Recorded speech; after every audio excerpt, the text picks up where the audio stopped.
अस्सलामुअलैकुम, आप देख रहे हैं मालूमातनामा। दोस्तों, आपने हालिया खबरों में डीएनए का नाम तो सुन रखा होगा। आज की वीडियो में हम इसी बारे में बात करने वाले हैं कि डीएनए है क्या, इसे कैसे मुजरिमों की शिनाख्त होती है और इसे कैसे टेस्ट किया जाता है। आज की वीडियो को शुरू करने से पहले आप लोगों से एक रिक्वेस्ट है कि वीडियो के नीचे रेड कलर के सब्सक्राइब बटन को प्रेस कर दें, उसके साथ एक बेल आइकन होगा उसको प्रेस कर दें। इससे ये होगा कि हमारी आने वाली तमाम न्यू वीडियोस जो इन्फॉर्मेशन से रिलेटेड होंगी वो आपको नोटिफिकेशन के जरिए मिल जाया करेंगी। तो आज की वीडियो को शुरू करते हैं। दोस्तों, डीएनए को समझने के लिए आमतौर पर जो मिसाल दी जाती है वो किसी मकान के ब्लूप्रिंट या इसके नक्शे की है। जिस तरह नक्शे के मुताबिक घर की तामीर की जाती है, वैसे ही डीएनए के अंदर हदायत पर अमल करके जिस्म का पूरा ढांचा तामीर किया जाता है।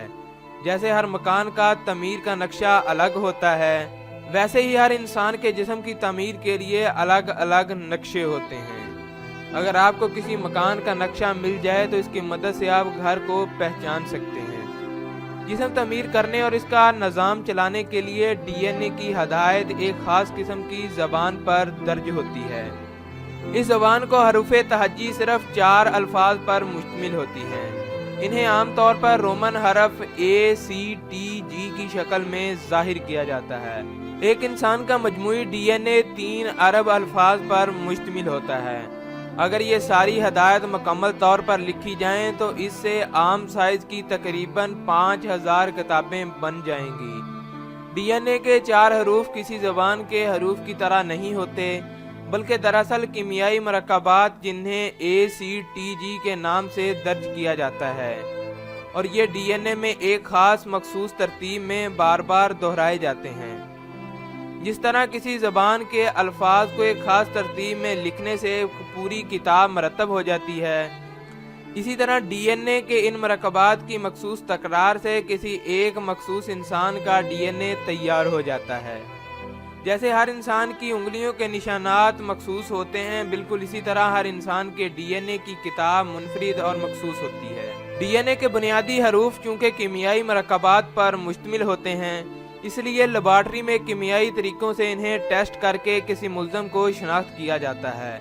इस अमल को डीएनए फिंगर प्रिंटिंग कहा जाता है। इस मकसद के लिए पहला मरहला ये होता है कि मुल्ज़म के जिस्म के किसी हिस्से से डीएनए का नमूना हासिल किया जाए। ये नमूना इसके बालों, थूक, जिल्द या इसके खून से हासिल किया जा सकता है। ये अमल इंतहाई एहतियात से किया जाता है कि इसे किसी और का डीएनए आलूदा ना कर दे। अगर नमूना हासिल करने वाले अहलकार को छींक भी आ जाए तो इसका डीएनए मुल्ज़म के डीएनए के साथ शामिल हो जाता है। इसके बाद डीएनए को साफ किया जाता है और अगर इसकी मिकदार कम हो तो पीसीआर तकनीक के जरिए इसे बढ़ाया भी जा सकता है। डीएनए के इन हिस्सों को कीमियाई तौर पर शिनाख्त करना आसान होता है। इसे शॉर्ट टैंडम रिपीट कहा जाता है। डीएनए टेस्ट करने वाले आलात इस खास किस्म की तकरार को आसानी से पकड़ लेते हैं, जो कि हर इंसान का डीएनए मुनफरिद होता है, इसलिए इसके अंदर पाई जाने वाली तकरार भी मुनफरिद होती है। आमतौर पर 4 हुरफ की तकरार ज्यादा आसानी से पकड़ी जाती है। अगर सिर्फ चंद तकरारों के नमूने आपस में मिल जाएं तो ऐसा इत्तफाकी तौर पर भी हो सकता है, लेकिन अगर 1 दर्जन या इससे ज्यादा तकरार हूबहू एक जैसी हो तो इससे इत्तफाक का इम्कान इंतहाई कम हो जाता है।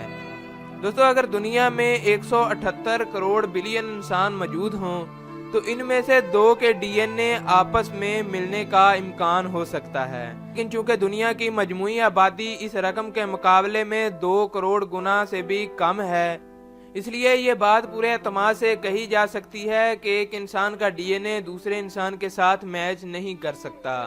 दोस्तों, आज की वीडियो आपको यकीनन जरूर पसंद आई होगी। अगर वीडियो पसंद आए तो चैनल को सब्सक्राइब करें, वीडियो को लाइक करें, शेयर करें और कमेंट करें।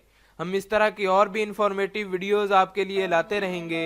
तब तक के लिए अल्लाह हाफिज।